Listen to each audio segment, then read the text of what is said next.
Free for all. Let's hunt. Black Ops, go to work. Hostile attack deploy beacon online.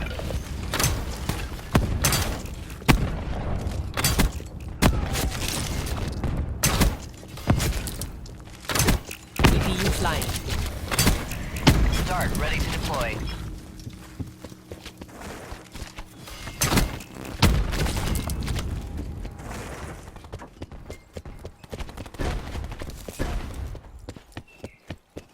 Sparrow's ready, let's go.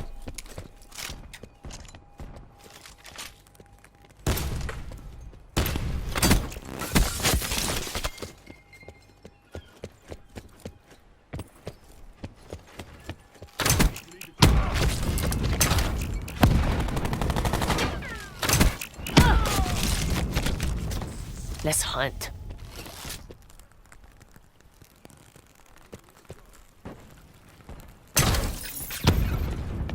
Located Annihilator. Thresher standing by for tasking.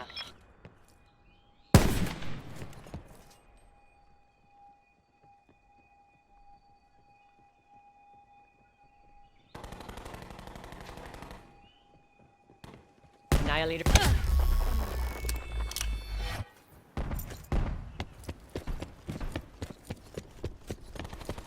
Attack 'em. Commence Thresher attack run.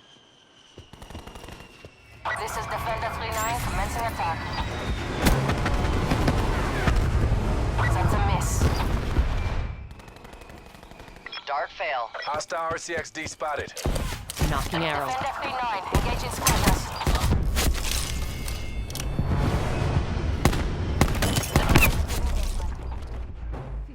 Sparrow available. Defender 3-9, strafing again.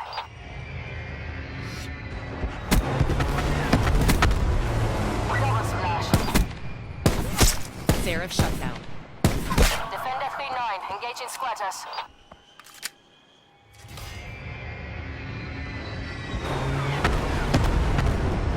Target grid was empty. Stocking up some kills. Defender 3-9, strafing again.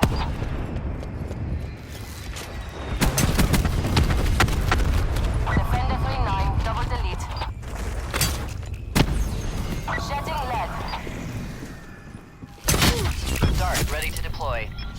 Sparrow's ready, let's go. Defender 3-9, tally. Climb Angels 10, turn bearing 130. Hawk going out.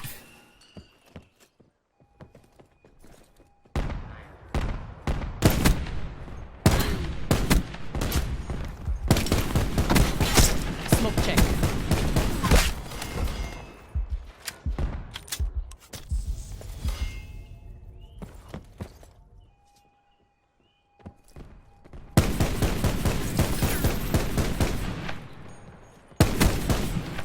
Drawing blade.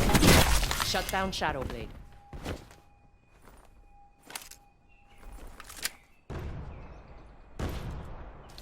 Stocking up some kills.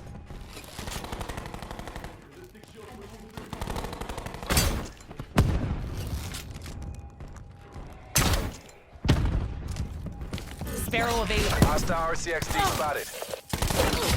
Outrider wasted.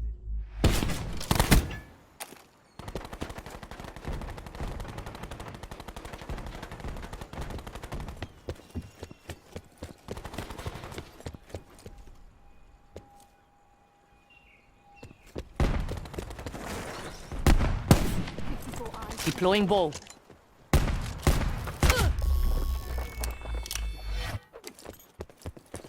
Let's hunt.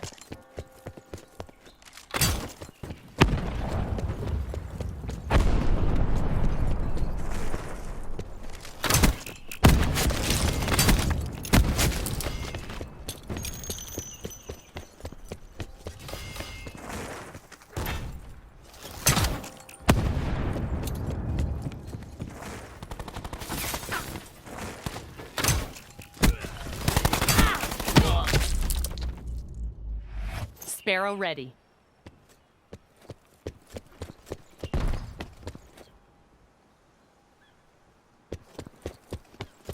Deploying bow. Annihilator threat spotted. Sparrow's ready, let's go.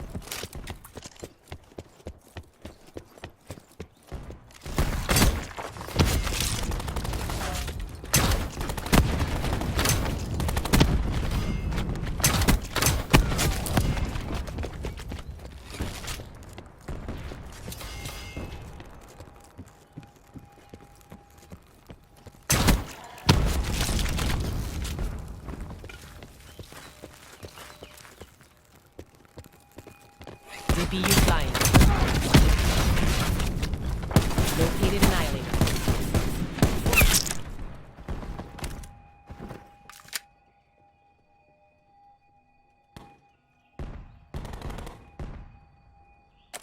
Deploying bow.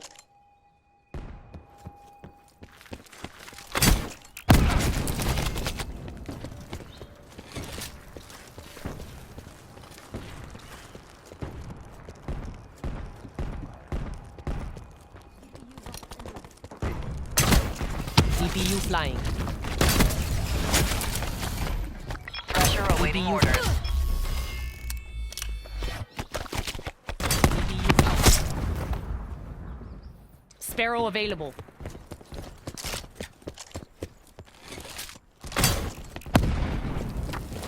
Sparrow ready. Hostile RCXD spotted.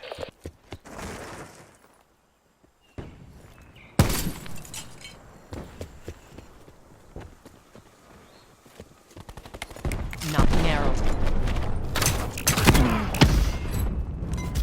Let's hunt.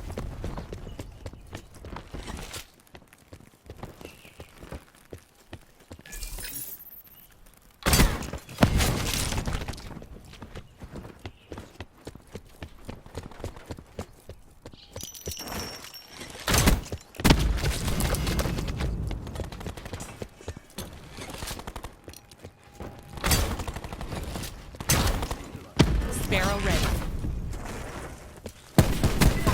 Ballistic shield destroyed.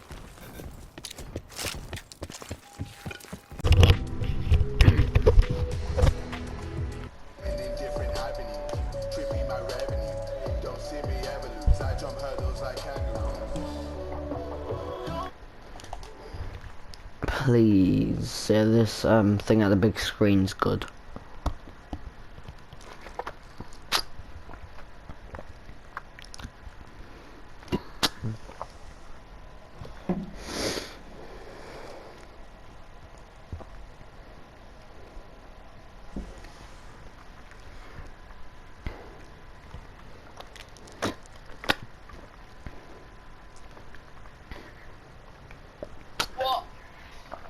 Solid gold is on squads now, and some things at the big.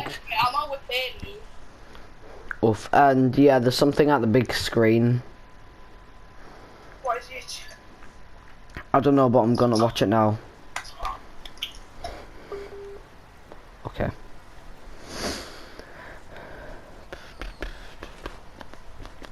When I can untangle my mic, I will go to watch it.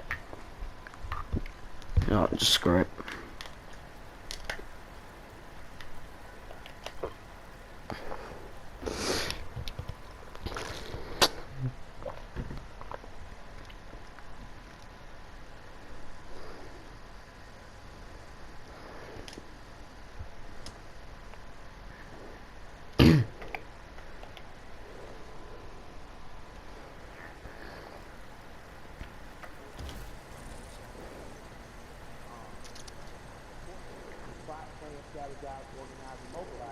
And as long as you keep doing that, you're going to capitalize off the gains that you're making. And I appreciate it. And I don't mean capitalize in monetary way. I mean, these kids are capitalizing, progressing. Organizers on the ground level who've been working for years to campaign around police brutality and violence have in an instant been able to organize people. Okay, what the actual hell is Yeah, this? it's been a lot of impressive moments. I mean, you mentioned about how the young people, they're so organized. Because I think about the progression from, say, Ferguson to now, and it's been pretty outstanding when you think about it. What has impressed you the most about what you're seeing right now? What has impressed me? That In 92, we rioted in Atlanta. There were riots in other cities. There were riots in Los Angeles. But there was such a stronghold on information. Local news wouldn't let what other cities know until after it was over. What's impressed me is the ability to use technology. We haven't gotten as efficient as Hong Kong, but it's coming. You are seeing at a day and age where in an instant people are able to mob on a place, people are able to say what needs to be said and go and get going.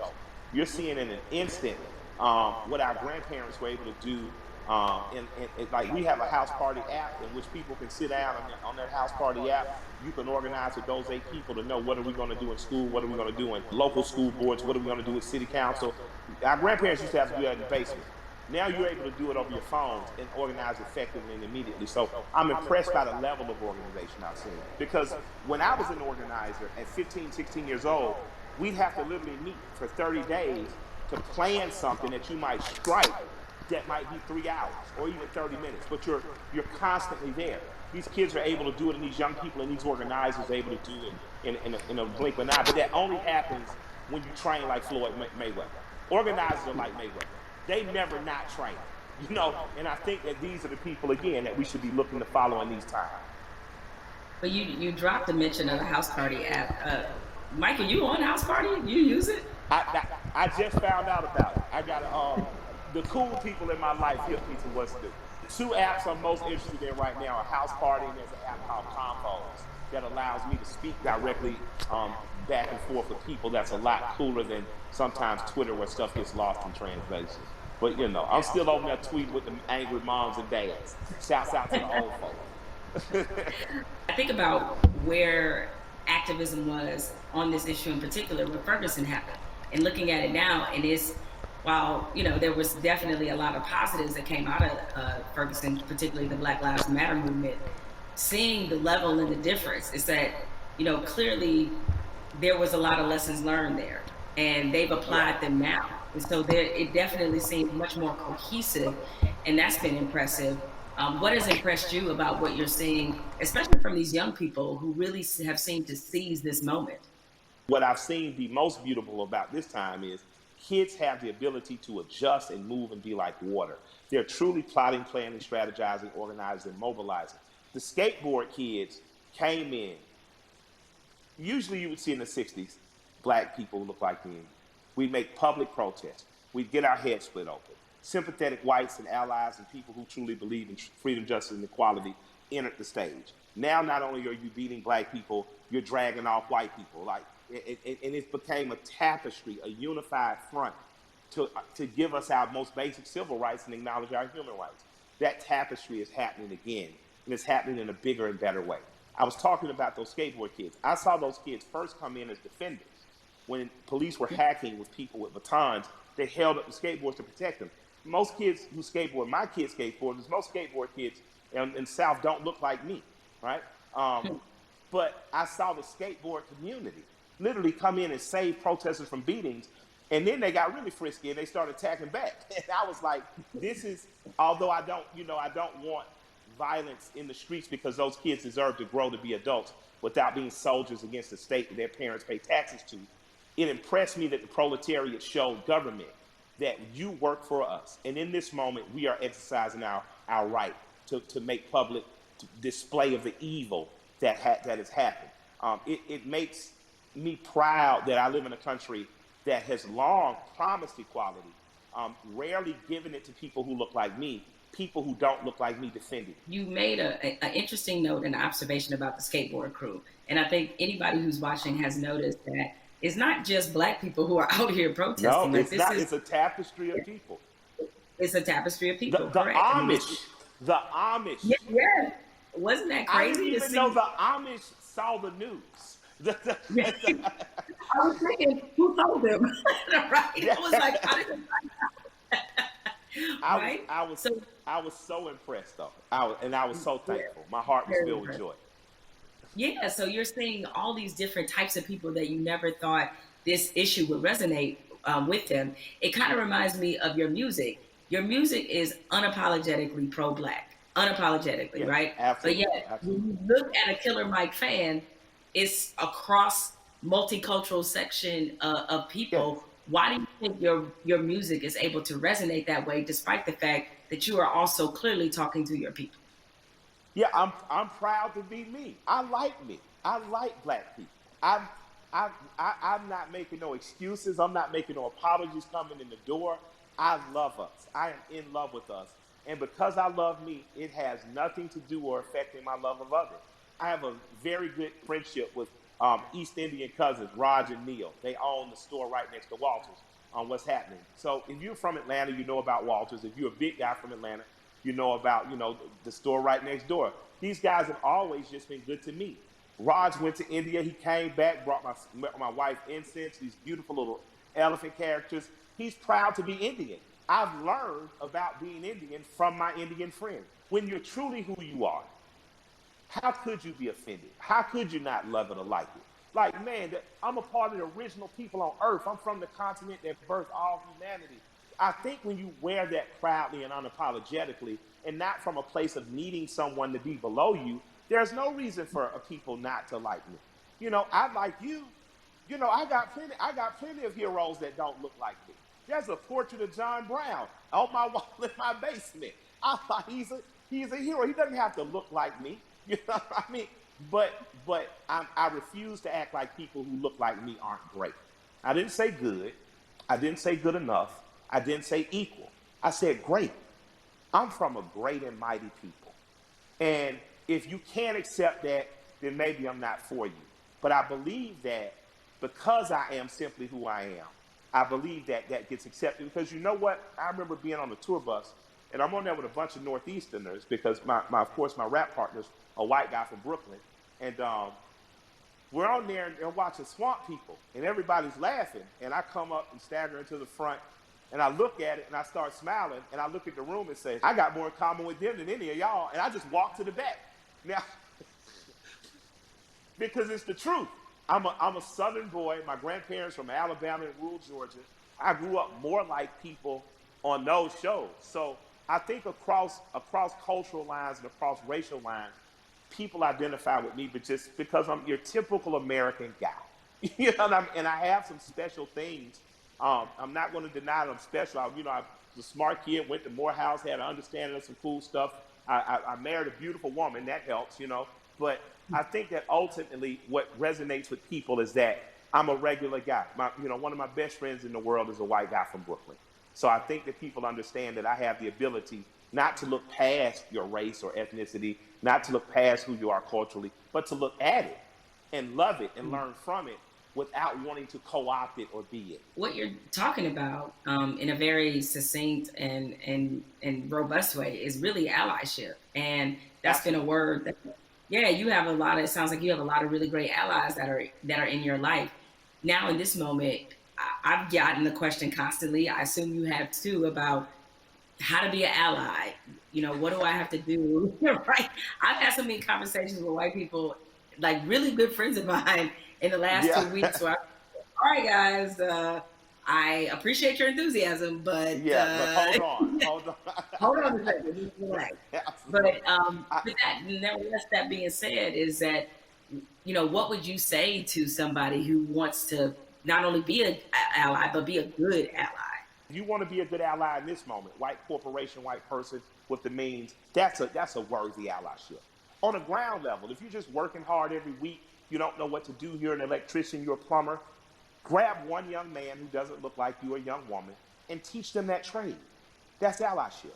Allyship isn't just throwing the money, but if you got the big money, put it towards somewhere, but on a very real and basic level.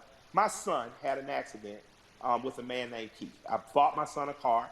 My son Malik, with a very pretty girl in the front seat, rear-ended this guy. Calls me. I pull up to Keith and the police officer. I say, if he'll allow me to handle this privately, I just don't want to call my insurance company because, I had just gotten in an accident. I drive fast. My son, Keith, in good faith, gave me the opportunity to do that, and me and this man became friends.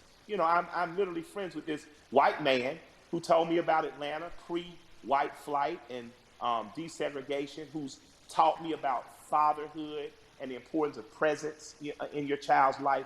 That doesn't happen if we're not open for it to happen. So an allyship with white people doesn't have to be an organization of saving the world. But you do have to do what me and Keith did. You do have to, on blind faith, trust someone who doesn't look like you and allow that person to educate you. So an allyship is not just calling your black friend saying what I do. It's going to black organizations that might be local and saying what am I do. It's calling your friend and saying, what's the next thing you're doing? And I want to be an extra set of hands. Doesn't mean you get to go to the black people meeting, but it does mean that they say I'm going to feed people on Skid Row. You show up. And you show up with empathy and care and you do it. And I'm going to tell you, we need doctors in that space. We need lawyers in that space. We need legislators in that space. You know, we need the people who are really empowered to be in that space, because there's some things that need to happen on ground level that once the grassroots people have gotten it here, there needs to be money put behind these things. A lot of the problems that we have now that are erupting could have been solved in 96, 2006, 2016, and all these other years, but we chose not to because we trusted the right thing's going to happen. Right thing's not going to happen unless we make it. And after that, you have the potential to truly be brothers and sisters. Okay, this guy is getting really damn annoying now. Be letting cultural, national, religious markers evict the fact that I know that I'm talking and I'm with a human being, and that our very core, past any physical difference, my job is to honor the soul of that other human being. So there's no need to have allies because I'm not at war. I truly have a brother and sister. There's no need to have an ally because there's no threat of war. I refuse to send any 18-year-old boy or girl off to die. And that has to be something that's much, much deeper than policy. Much, much deeper than the human condition in the last 5 years. Alright guys, I'm gonna stop recording now because this is gonna take quite a while to publish. So see you guys later.